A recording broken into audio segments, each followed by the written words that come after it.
우리 다 같이 자리에서 일어나서 찬송가 38장으로 하나님께 영광 돌립니다.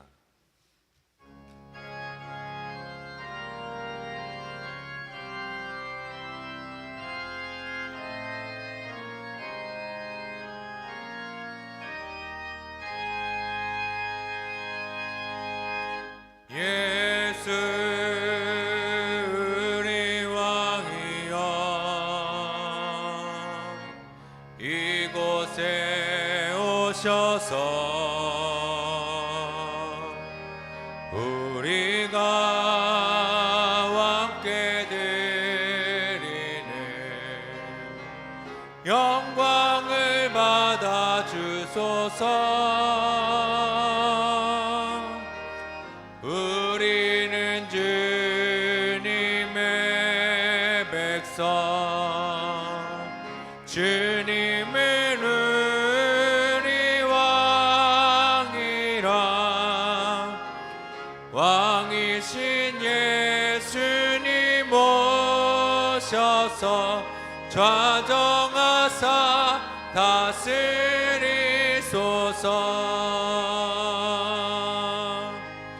예수 우리 주시여, 이곳에 오셔서 우리가 주께 드리네 찬양을 받아 주소서. 우리는 주님의 동들, 주님은 우리 주시라. 주 되신 예수님 모셔서 이 찬양을 받아 주소서. 자리에 앉겠습니다. 왕이신 하나님, 이 시간 주님만을 찬양합니다. 우리 주인 되신 주님, 그분만을 예배합니다. 주님, 이 시간 이 자리에 오셔서 주님 홀로 높임 받아 주옵소서. 하나님, 찬양 가운데 우리의 마음의 문이 열리게 하시고 말씀 가운데 우리의 삶이 새롭게 되는 놀라운 역사가 이 예배 가운데 있을 수 있도록 주님께서 함께 하여 주옵소서. 그래서 주님, 주님만을 사랑합니다. 주님만을 따릅니다. 날마다 고백하는 우리가 될 수 있도록 주님 도와 주옵소서. 믿사오며 예수 그리스도의 이름으로 기도하였습니다.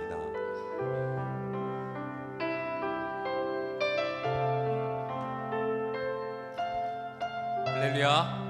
우리 시간 함께 고백할 때 주 예수 사랑하리라, 그분만을 고백하며 그분만을 따르겠습니다. 함께 찬양하며 나아갑니다.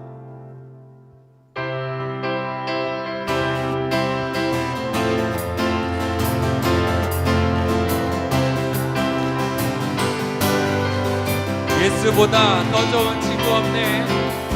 예수보다 더 좋은 친구 없네. 예수보다 더 좋은, 다시 한번 예수보다 더 좋은 친구 없네. 예수보다 더 좋은 친구 없네. 괴로울 때 다가와서 마음의 평화주를, 진실하신 나의 참 친구. 괴로울 때 찾아와서 친구가 되어주는 사랑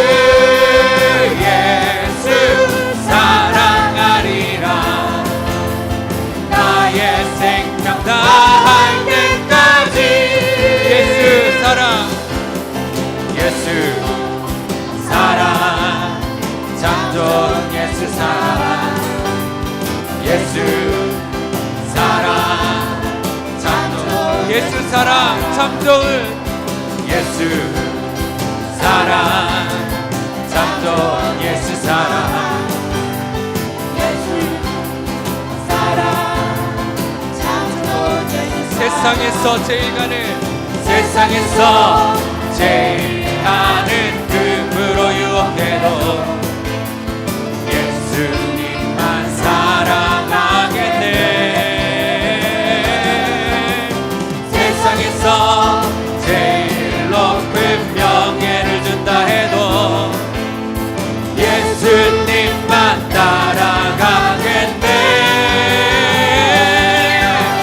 주 예수 사랑하리라 나의 생명 다할 때까지 주 예수 사랑하리라 나의 생명 다할 때까지 다시 한번 주 예수 사랑하리라 주 예수 사랑하리라 나의 생명 다할 때까지 주 예수 사랑하리라 나의 생명 다할 때까지 예수를 나의 구주 삼고 예수를 나의 구주 삼고 성령과 피로써 거듭나리 이 세상에서 내 영혼이 하늘의 영광 누리도다 이것이 나의 간증이요 이것이 나의 찬송일세 나 사는 동안 끊임없이 구주를 찬송하리로 온전히 주께 맡긴 온전히 주께 맡긴 내 영 사랑의 음성을 사랑의 음성을 듣는 주에 전사들 왕래하는 것과 하늘의 영광 보리로 이것이 나의 간증이요 이것이 나의 찬송일세 나 사는 동안 끊임없이 구주를 찬송하리로다 주 안의 기쁨 주 안의 기쁨 누림으로 마음의 풍랑이 잔잔하니 세상과 나는 간 곳 없고 구속한 주만 보이 다시 한번 주 안의 기쁨 주 안의 기쁨 누림으로 마음의 풍랑이 잔잔하니 세상과 나는 간 곳 없고 구속한 주만 보이도다 이것이 나의 간증이요 이것이 나의 찬송일세 나 사는 동안 끊임없이 구주를 찬송하리 다시 한번 이것이 나의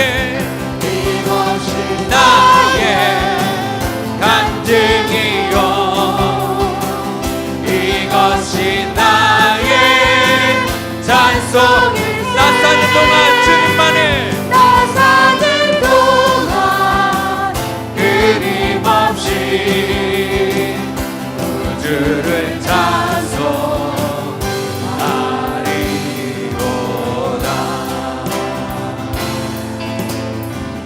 할렐루야. 주님께서 우리의 소망이시기 때문에 우리는 날마다 평생 동안 주님을 찬양할 수 있습니다. 그 소망 되신 주님을 이 시간 함께 고백합니다.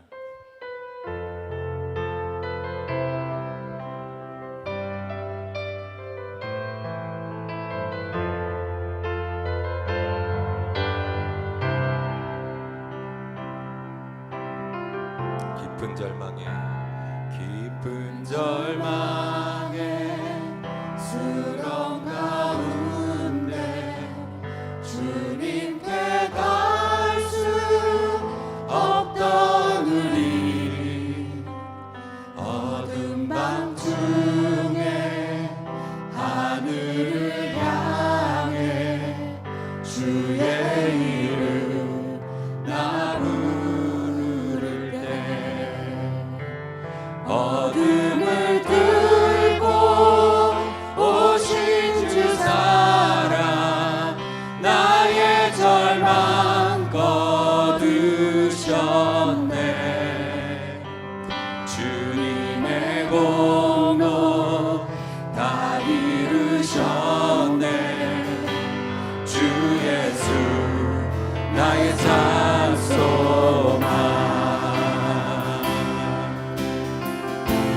그 누가 주의 자비를 다하라. 한없는 은혜 증량할까.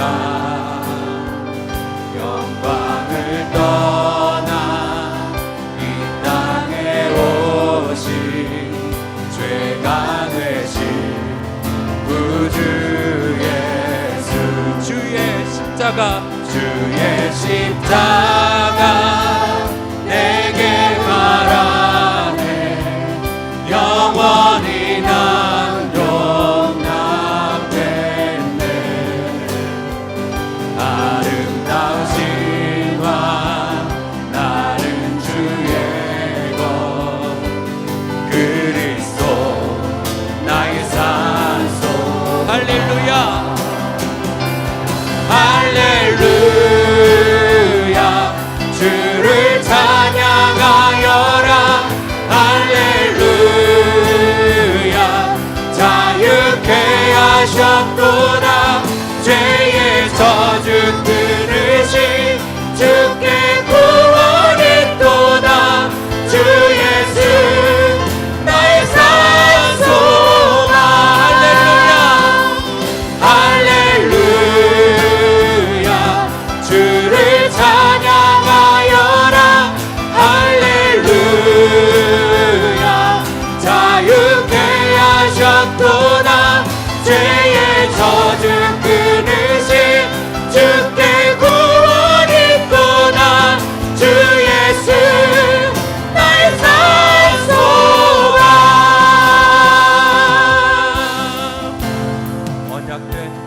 언약된 아침 장사된 몸에 부활의 오후 시작됐네. 유다의 사자 위험찬 선고 사망이 무너졌도다. 이제 사망은 무덤이 더 우리를 주장할 수 없네.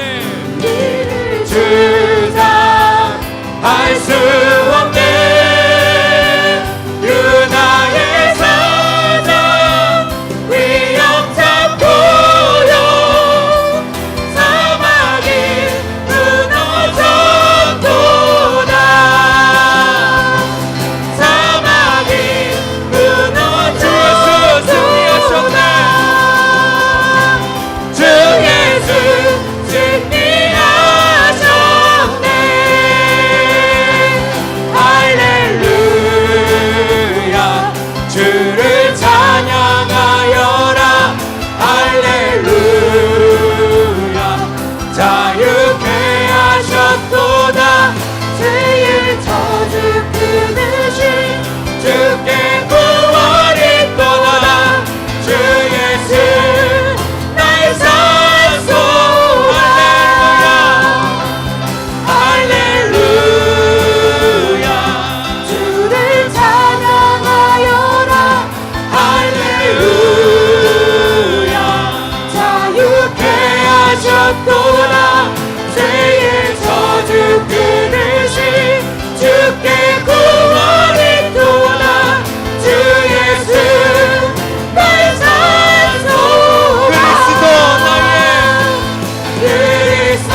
위대하신 주를 높입니다.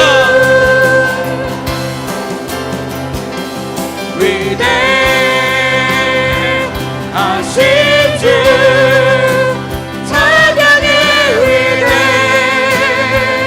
위대하신 주 모두 알게 되리라.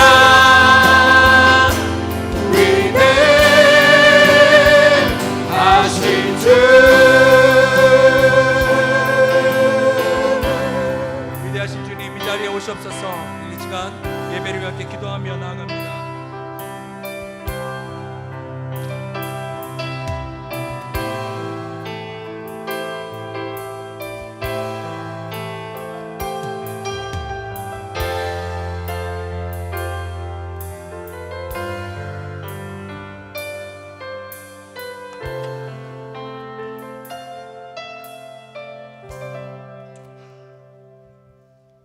천지 만물을 지으시고 아름다운 사계절을 허락하신 하나님 아버지, 무더운 날씨가 계속되는 8월 첫 주일에 주님 전에 저희 모든 성도님들을 모아주시고 아름다운 찬양과 기도를 드리며 예배를 드리게 하여 주신 은혜 무한히 감사 찬양 드리옵나이다. 여호와로 말미암아 마음이 즐거운 교회가 되고자 다짐하고 노력하면서 지냈지만 벌써 올해도 8월이 들어섰습니다. 어찌하든지 말씀 가운데 찬양 가운데 기도하면서 주님께 향한 즐거운 마음이 더욱더 깊어가는 저희 모든 교회로 축복하여 주시옵소서. 어려움이 있다 하더라도 몸의 아픔과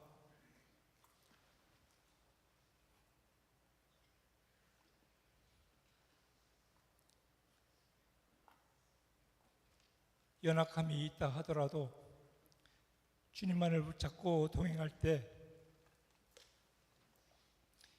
이 가운데서 엄청난 기쁨이 있어지기를 간절히 기도하오니 이 시간 축복하여 주시옵소서. 우리가 몸담고 있는 이 미국을 이끌어가는 지도자들을 축복하여 주셔서 정의와 진리가 계속 실현되어 가는 나라가 되게 축복하여 주시며 떠나온 조국 대한민국을 이끌어가신 모든 지도자들에게도 한 가지로 은혜 내려 주시어서 주 하나님을 경외하는 나라로 삼아 주시옵기 이 시간 간절히 기도드리옵나이다. 쉼을 가지고 계시는 저희 정 목사님을 축복하시어서 저희 교회를 이끌어 가시기에 부족함이 없는 주도력과 말씀의 축복을 계속 더하여 주시옵소서. 이제 새 학기가 되어서 학업에 나가는 저희의 모든 자녀들을 지켜주시며 말씀 가운데 잘 자랄 수 있도록 인도하여 주시옵소서. 이제 가을에 또 성경 공부반을 준비하시는 부목사님들에게 명철을 더하시어서 풍성한 성경 공부가 시작되도록 축복하여 주시옵소서. 주님의 이름으로 모이는 각 선교회와 구역 모임에도 사랑으로 서로 중보하며 귀한 교제와 기도가 계속되기를 간절히 기도드리옵나이다. 병으로 치료받고 계시는 러시아의 선교사님을 치료의 광선으로 비춰주시며 새 세역지로 가셔서 준비하시는 브라질의 파울로 선교사님께 필요한 것을 채워주시고 새 성전 건축에 힘쓰고 계시는 김영모 선교사님께 더욱 큰 능력을 부시옵소서.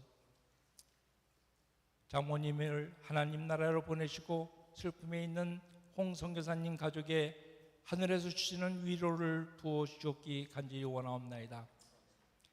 새 학기가 되어서 시작되는 사랑의 한국학교 실버소망대학이 어느 때보다도 활기가 넘치는 모임으로 사랑이 넘치는 모임으로 축복하여 주옵기 간절히 이 시간 기도드립니다. 오늘도 이호영 목사님을 통하여서 선포되는 말씀을 통하여서 한없는 은혜와 깨달음이 있도록 은혜 주시고 오늘 이 예배를 통하여서 저희의 모든 주님을 향한 사랑이 넘치는 우리의 가족이 될 수 있도록 축복하여 주시옵소서. 이 모든 말씀 우리를 구원하시기 위해서 십자가에 못 박혀 돌아가시고 사흘 만에 살아신 예수 그리스도의 이름으로 의지하여 간절히 기도드렸사옵나이다.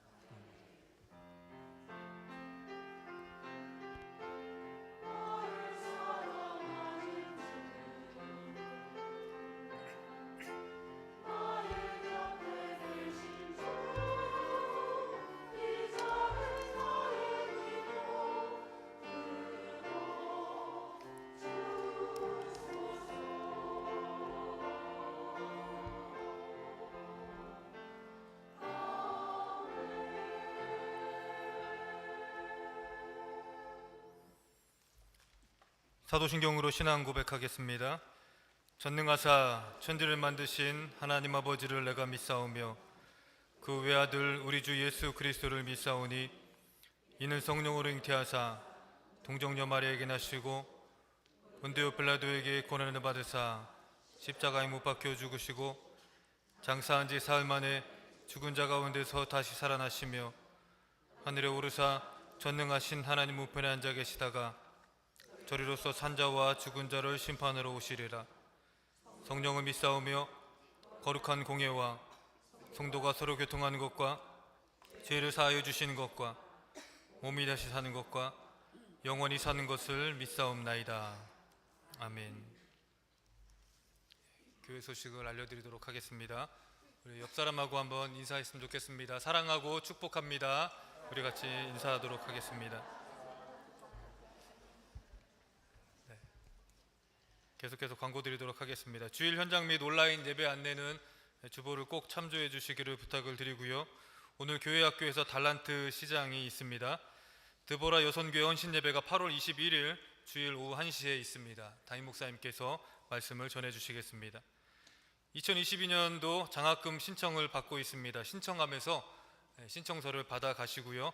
8월 21일 날 마감을 합니다. 노세승 목사님께 제출을 해주시면 되겠습니다. 사랑의 한국학교 후원 골프대회가 8월 28일 주일 오후 1시 30분에 있습니다. 자세한 사항은 박진환 장로님께 문의해 주시기를 부탁을 드립니다. 담임 목사님께서 이번 주까지 휴가를 가십니다. 오늘은 달라스 샬롬교회에서 주일 예배 말씀을 전하시겠습니다.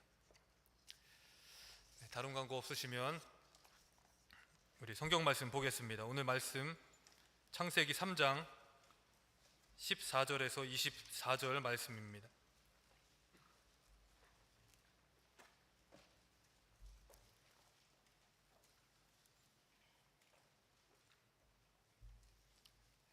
창세기 3장 14절에서 24절 말씀입니다. 다 찾으셨으면 우리 한 절씩 교독하겠습니다. 여호와 하나님이 뱀에게 이르시되 내가 이렇게 하였으니 내가 모든 가축과 들의 모든 짐승보다 더욱 저주를 받아 배로 다니며 살아있는 동안 흙을 먹을지니라.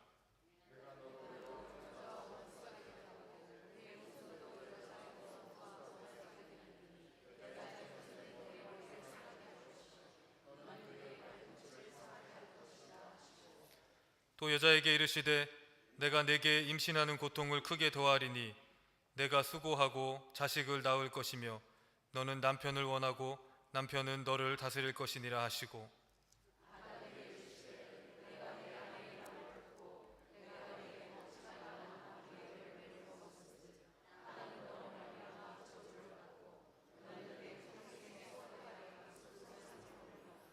땅이 내게 가시덤불과 엉겅퀴를 낼 것이라. 내가 먹을 것은 밭의 채소인즉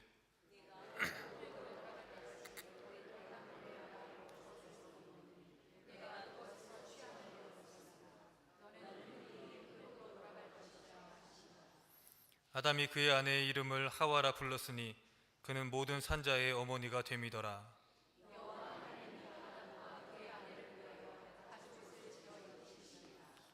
여호와 하나님이 이르시되 보라, 이 사람이 선악을 아는 일에 우리 중 하나같이 되었으니 그가 그의 손을 들어 생명나무 열매도 따먹고 영생할까 하노라 하시고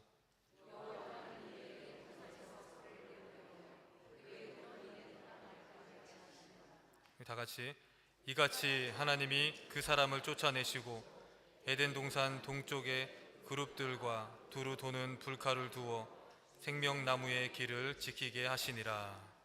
아멘.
드려진 헌금을 위해서 기도하겠습니다.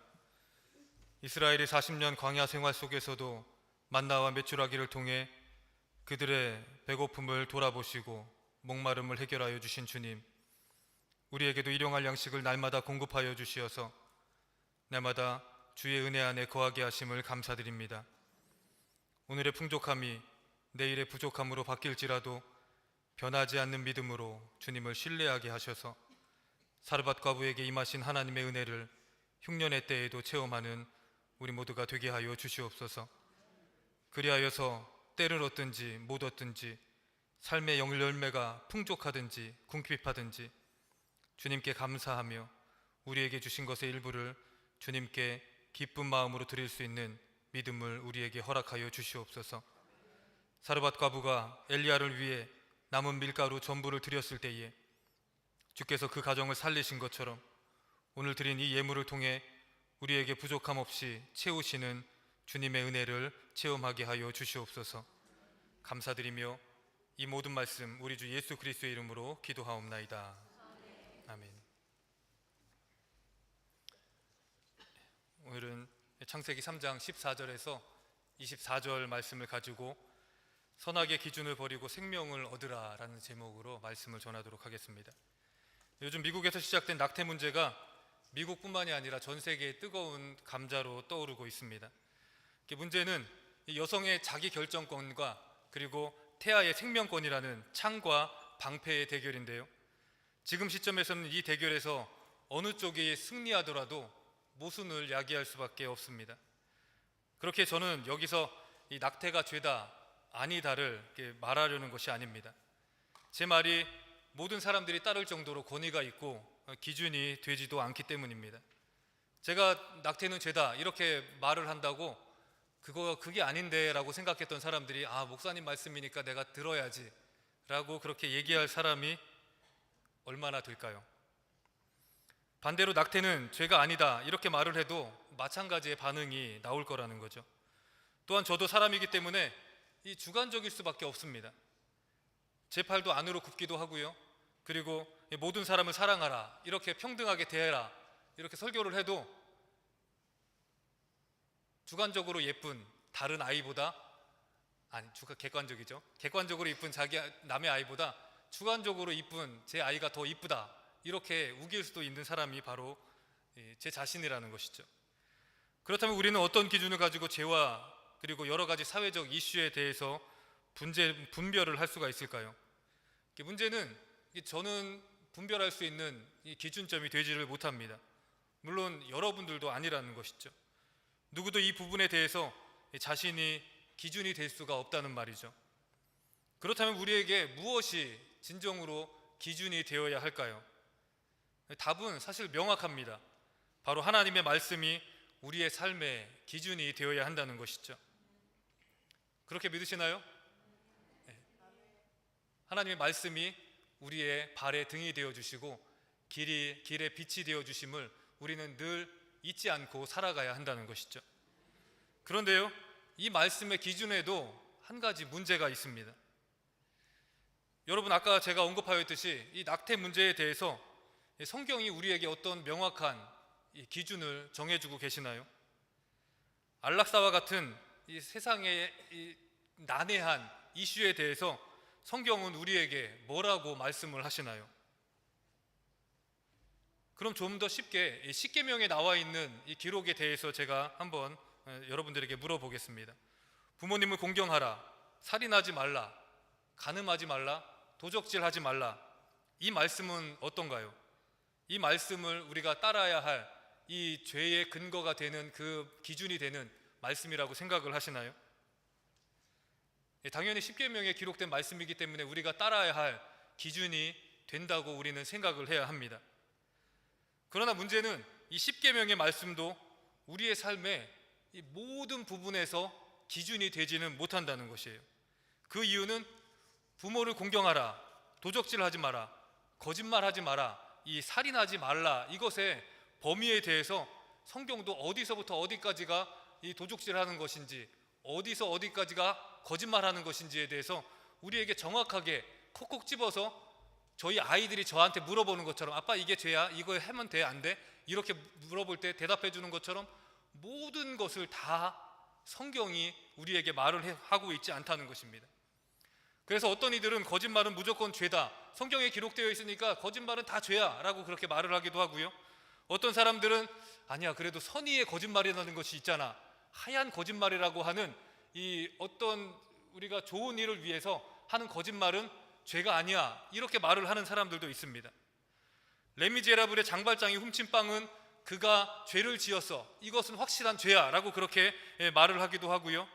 또 그 빵을 훔칠 수밖에 없도록 만든 사회의 구조적인 죄다, 이렇게 얘기를 하는 사람들도 있습니다. 여러분, 이 둘 중에 무엇이 진짜 진실일까요? 우리들 중에서도 분명히 이러한 생각을 이렇게 여러분들에게 물어보면 갈릴 수밖에 없는 그런 문제라는 것이죠. 일부 다처제나 일처 다부제에 관한 문제도 시대마다 문화마다 이를 심각한 문제로 받아들인 때가 있었고요. 또한 이 사회적으로 용인된 관습으로 여겨지기도 하였습니다. 바울은 이 문제에 대해서 디모데전서 3장에서 말씀을 하고 있습니다. 장로와 집사의 자격에서 그 장로와 집사가 되어야 하는 사람들은 한 아내의 남편이어야 한다, 이것을 분명히 못을 박았다는 것이죠. 그러나 구약성서에 나오는 대부분의 믿음의 조상들은 어떻습니까? 한 아내의 남편이었던 사람은 거의 없습니다. 우리가 알고 있는 이 아담도 여자라고는 하와밖에 없었기 때문에 하와와 결혼한 것이지, 일부 일처제라는 그런 이 못을 박은 그런 규정 때문에 한 여자만 사랑하고 그렇게 살았던 사람은 아니라는 것이죠. 아브라함과 야곱도 2명 이상의 아내를 두었고요. 다윗과 솔로몬도 아주 많은 이 아내를 두었던 것을 우리가 보게 된다는 것이죠.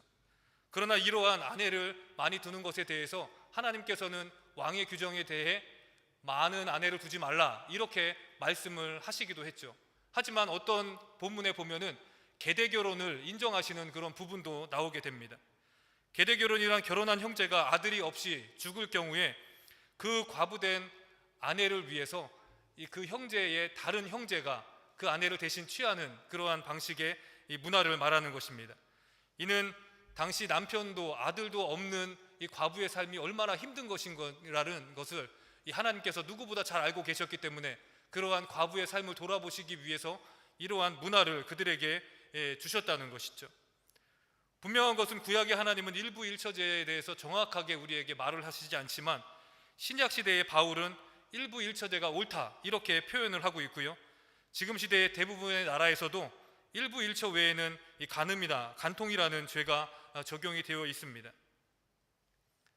성경을 봐서도 우리가 알 수 없고 시대를 봐서도 알 수 없는 이런 모든 문제들이 하나님의 생각이 변했기 때문에 이러한 일들이 일어나게 되는 것일까요?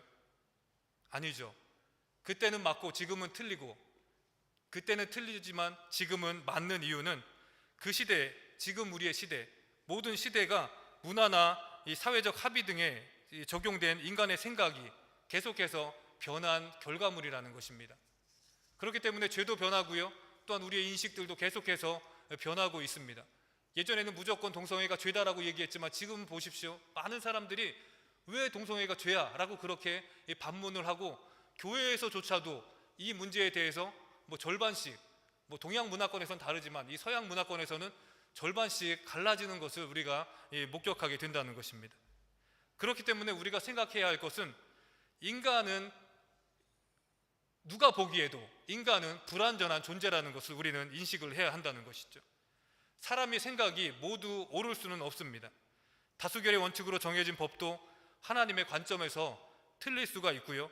그리고 다수결의 원칙으로 아니다라고 얘기한 것도 하나님께서 보실 때에는 선하게 보실 수 있는 것이 분명히 존재한다는 것입니다.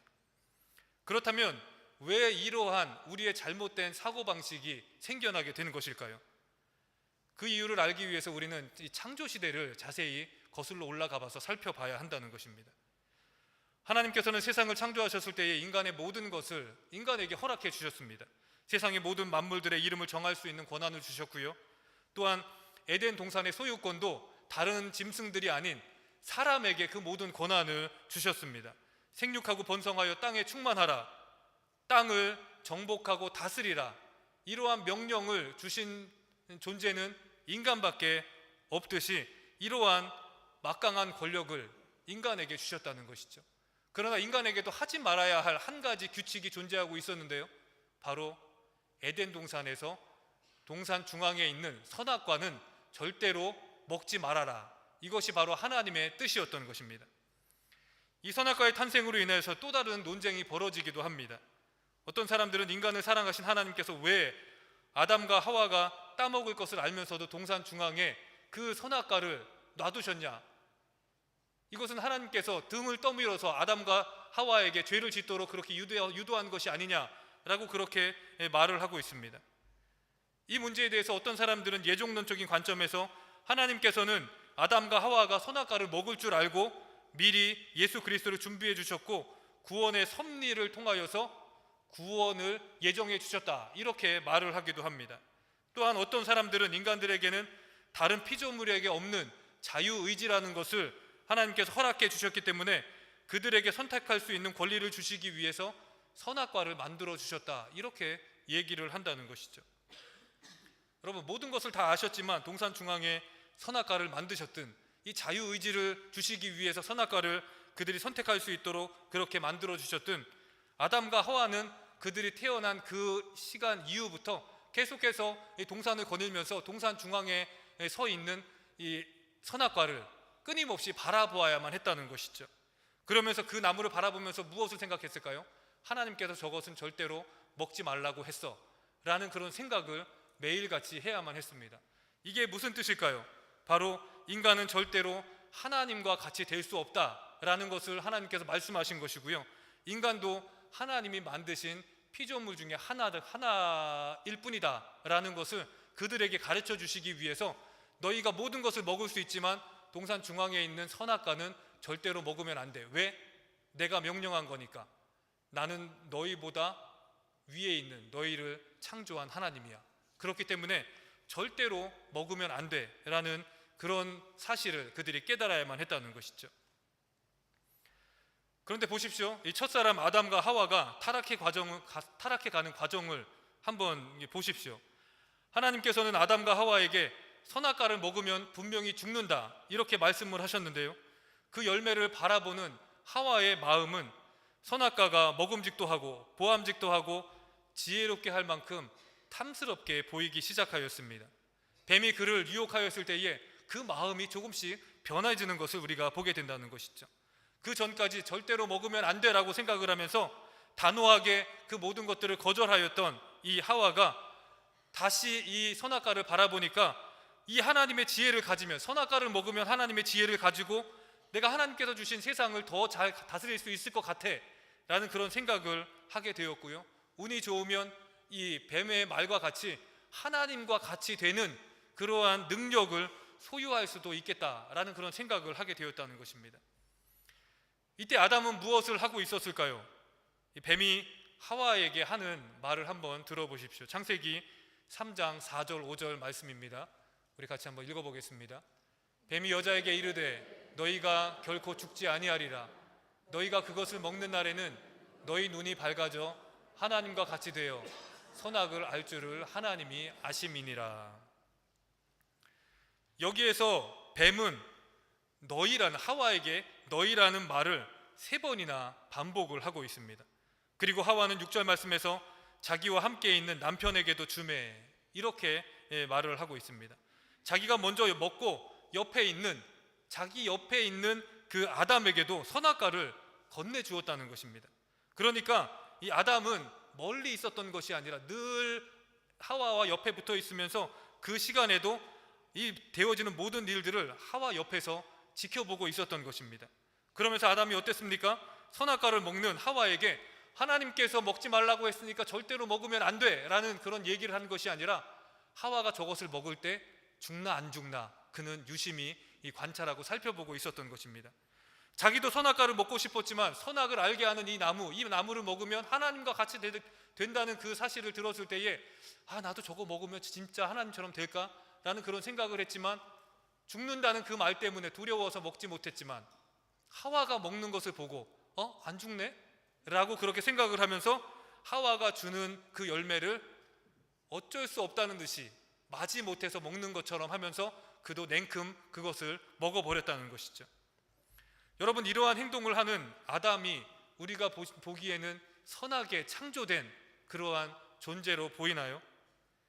이 사건만 보면 아담은 뱀 못지않게 그도 지혜로운 사람이었습니다.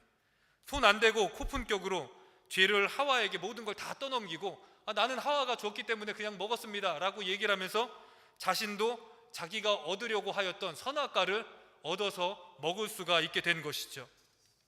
이런 아담을 보면서 인간이 얼마나 사악한 존재임을 우리는 깨달아야만 한다는 것이죠. 사실 하나님이 인간을 창조하셨을 때에 하나님의 형상대로 창조하였다 이렇게 말씀을 하셨죠. 창세기 1장 26절을 우리 같이 한번 읽어보겠습니다.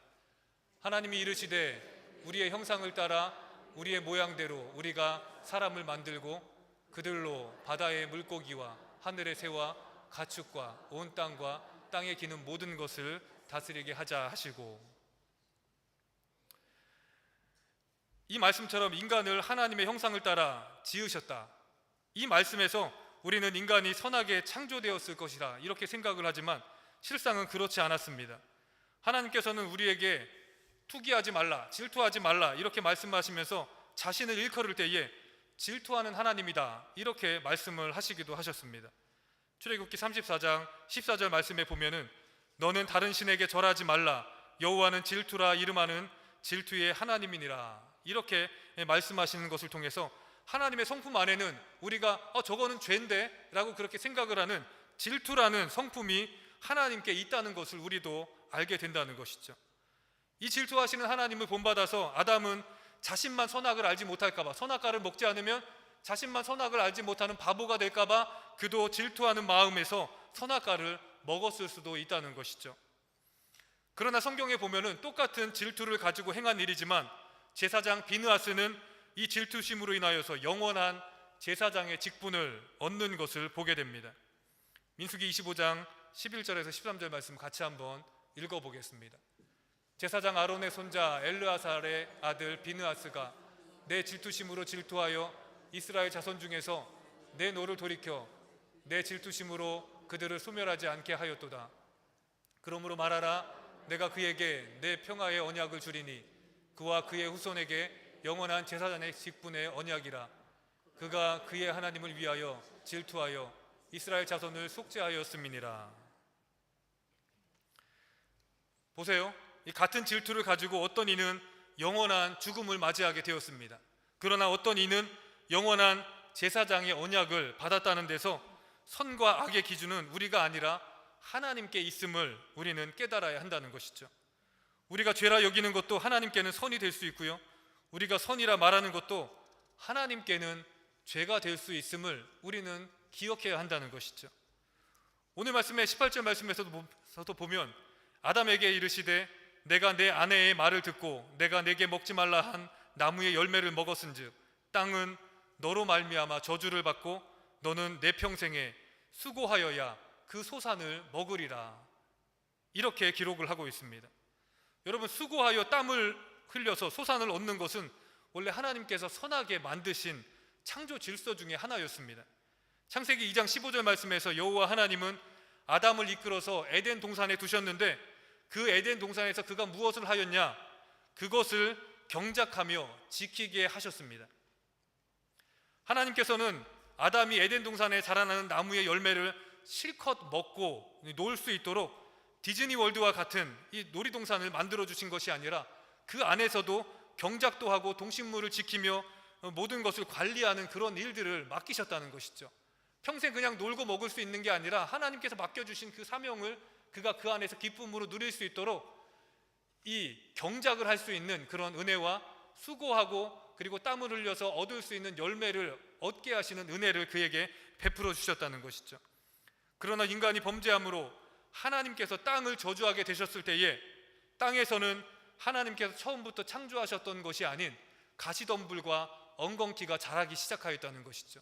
이것으로 인하여서 이제 인간은 아무리 땀을 흘리면서 소산을 위해 수고를 하여도 그가 얻을 수 있는 것이 예전만큼 풍성하지 못했습니다. 땀을 흘린 만큼 대가를 얻지 못하는 그러한 일들이 계속해서 일어나게 되었다는 것이죠. 이것이 바로 인간에게, 아담에게 주신 하나님의 고통이었다는 것이죠. 지금도 마찬가지입니다. 어떤 이들은 땀을 흘려서 수고하는 것에 대한 기쁨이 있습니다.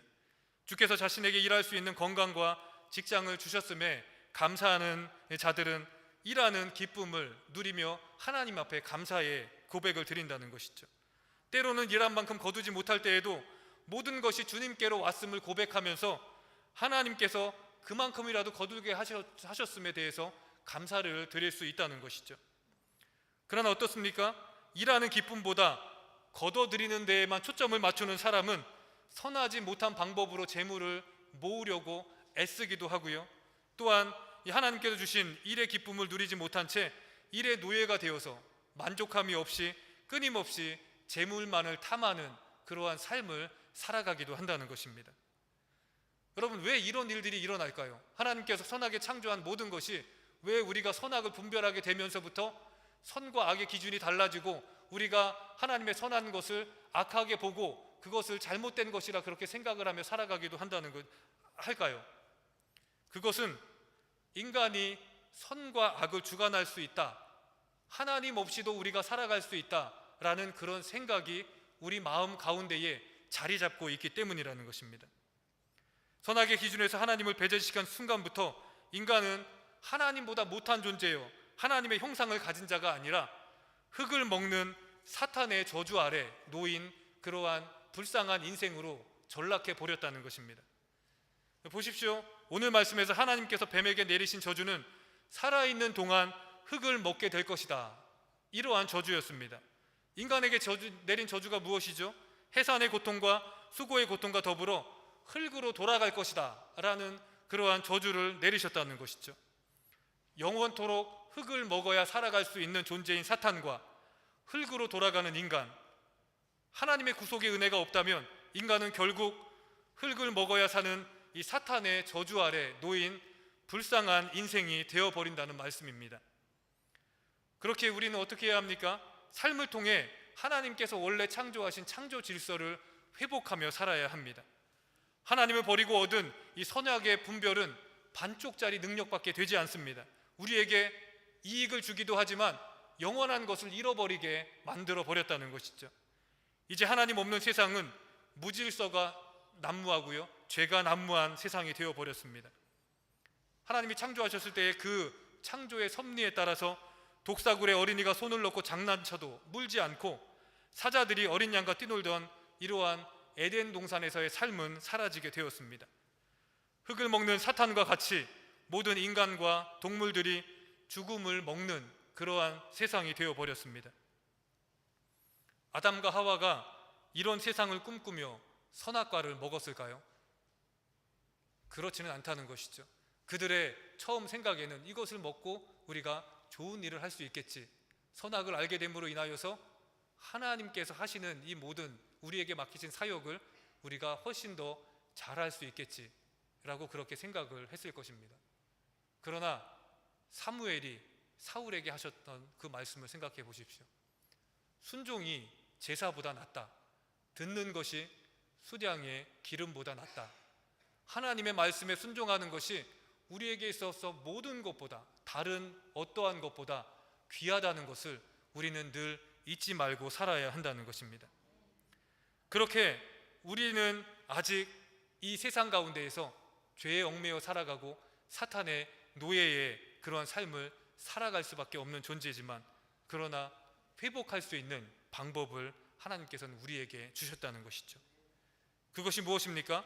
선악을 분별할 수 있는 생각을 버리고 다시금 하나님을 의지하고 우리의 주권자로 하나님을 인정할 수 있는, 그 당시 아담에게 주셨던, 하와에게 주셨던 동산 중앙에 있는 선악과와 같은 그런 존재를 우리에게 하나님께서는 허락해 주셨는데요, 그것이 바로 우리가 날마다 바라보고 우리 마음 깊이 새기며 살아가고 있는 십자가라는 것이죠. 십자가를 통해서 우리는 선악과를 만드신 하나님의 뜻을 깨달을 수가 있습니다. 우리가 하나님의 피조물임을, 우리에게 생명을 다시금 주신 분이 하나님임을, 하나님 없이는 하루도 살아갈 수 없는 연약한 존재임을 우리는 그 십자가를 바라보면서 우리가 고백을 할 수가 있어야 한다는 것입니다. 그러나 때로는 십자가가 우리에게 무거운 짐으로 다가오기도 합니다. 아담처럼 선악을 분별하여 내 삶의 주인이 되고자 십자가를 내 마음 가운데서 빼버리고 싶은 그런 욕망이 우리에게도 생기기도 한다는 것이죠. 십자가를 넘어서 우리가 그 영광을 받기를 원하는 그러한 마음이 우리에게도 있다는 것입니다. 그러나 분명한 것은 이 십자가가 우리에게 부담스럽고 무겁다는 것을 알면서 우리 마음 중심에 하나님께서 그 십자가를 남겨두신 뜻이 있음을 우리는 깨달아야 한다는 것이죠. 아프리카의 작은 마을에 선교사님들이 들어가서 선교 활동을 하시는데요, 이상한 광경을 목격했습니다. 마을의 청년들이 일터를 나갈 때에 물살이 빠른 강을 건너야 하는데요, 이때에 그들이 가슴에 검은 돌 하나를 안고 그들이 그 물살을 헤치며 지나가는 것이었습니다.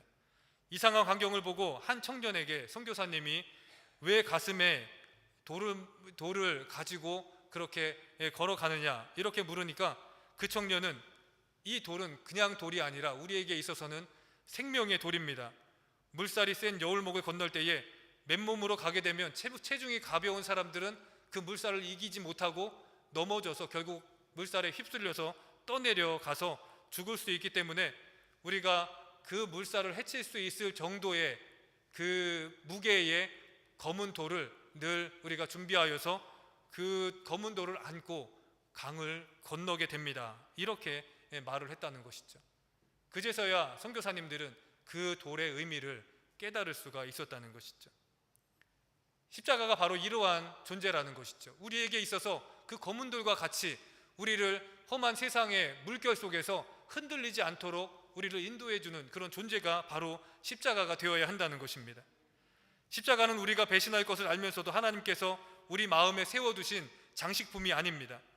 우리에게 십자가를 선택할 것인가, 세상을 선택할 것인가에 대해서 자유의지를 주시기 위해 남겨두신 그러한 것도 아니라는 것이죠.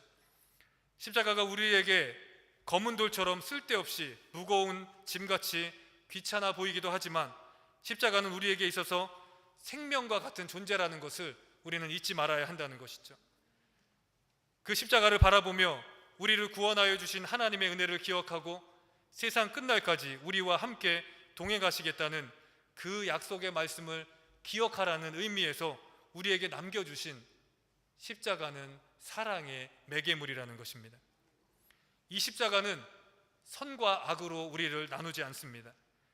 죄인이냐 의인이냐도 구분하지 않습니다. 이 십자가만이 하나님과 같이 되고자 하였던 우리의 욕망을 잠재울 수가 있습니다. 이 십자가만이 많은 이슈와 이념 그리고 인종과 성 등 다양한 문제로 갈라진 인간들을 하나로 묶을 수가 있다는 것이죠. 때로는 마음의 무거운 돌처럼 여겨질 수 있는 이 십자가지만 이 십자가가 우리의 삶의 기준이 되어서 좌로나 우로나 넘어지지 않도록 우리를 인도해 주신다는 것을 우리는 믿고 나아가야 합니다. 또한 선악의 기준이 나에게 있다는 어리석은 분별력을 버리고 오직 생명 대신 주님의 말씀이 우리를 인도하신다는 것을 깨닫고 그 말씀을 붙들고 우리가 살아야 한다는 것입니다. 우리가 그렇게 말씀을 붙들고 살아갈 때에 우리는 실패한 첫사람 아담이 아닌 완전한 둘째 사람이신 예수님이 가신 그 길을 따라 걸어갈 수 있는 믿음의 사람들이 될 것입니다. 여러분, 이 믿음을 가지고 십자가를 마음 깊이 새기십시오. 십자가의 도가 미련한 자들에게는 뭐라 그랬죠? 십자가의 도가 멸망하는 자들에게는 미련한 것처럼 보이지만 구원을 얻은 우리에게는 하나님의 능력이 됨을 우리가 날마다 고백하며 그렇게 살아야 한다는 것이죠. 그렇게 살아갈 때에 이 십자가가 우리를 인도하여 주시는 그러한 발의 등이 되어 주시고 길의 빛이 되어 주시는 은혜를 날마다 체험할 줄 믿습니다. 이 믿음을 가지고 날마다 십자가를 마음에 끌어안고 그 십자가를 바라보며 우리가 하나님을 기억하며 살아가는 저와 여러분이 되시기를 간절히 축원합니다. 네, 기도하겠습니다.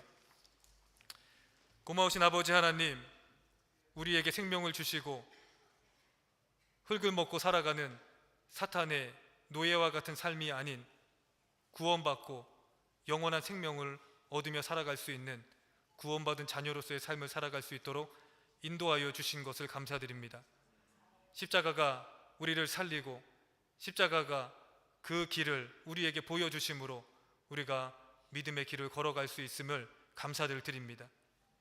십자가의 도가 멸망하는 자들에게는 미련한 것처럼 보이지만 구원을 얻는 우리에게는 하나님의 능력이 됨을 이 또한 감사드립니다.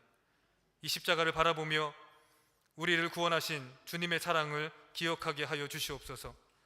우리에게 세상 모든 만물을 다스릴 수 있는 권한을 주셨지만 우리도 주 앞에 한낱 피조물임을 고백하며 주의 은혜를 간구할 때에 십자가의 사랑이 우리를 바른 길로 인도하여 주시는 은혜를 누리게 하여 주시옵소서. 영적 분별력이 없어서 선악을 구별하지 못하는 우리의 어리석음을 돌아보시고 주님의 눈을 가지고 주님의 발을 가지고 세상에서 빛을 발하며 살아가는 믿음의 사람들이 될 수 있도록 우리를 붙들어 주시옵소서. 감사드리며 예수 그리스도의 이름으로 기도하옵나이다. 아멘. 우리 다 같이 일어나셔서 파송의 찬양으로 주님 앞에 고백하는 시간을 갖도록 하겠습니다.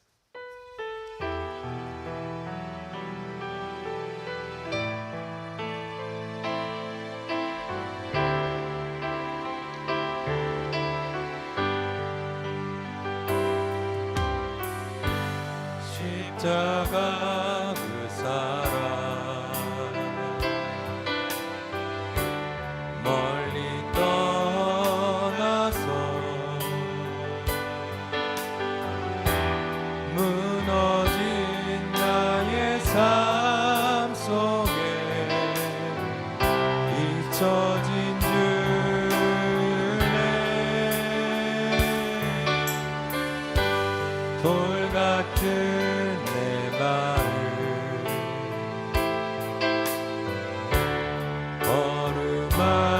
어루만지사 다시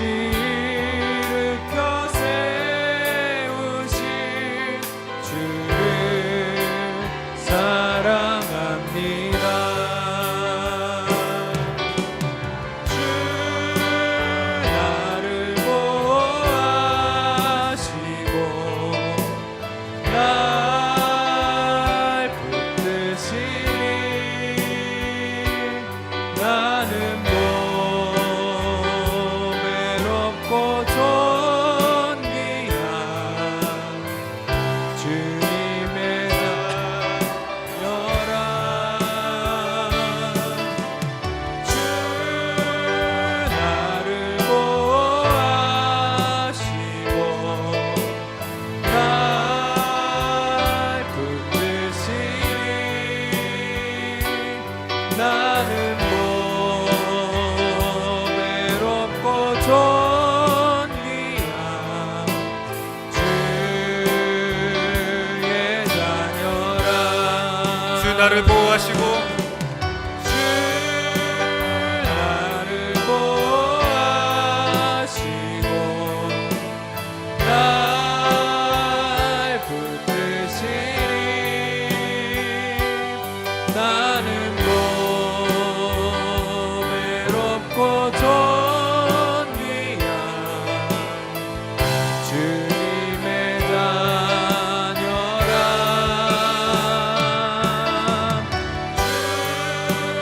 나를 보호하시고 날 붙드시니 나는 외롭고 존귀한 주의 자녀라.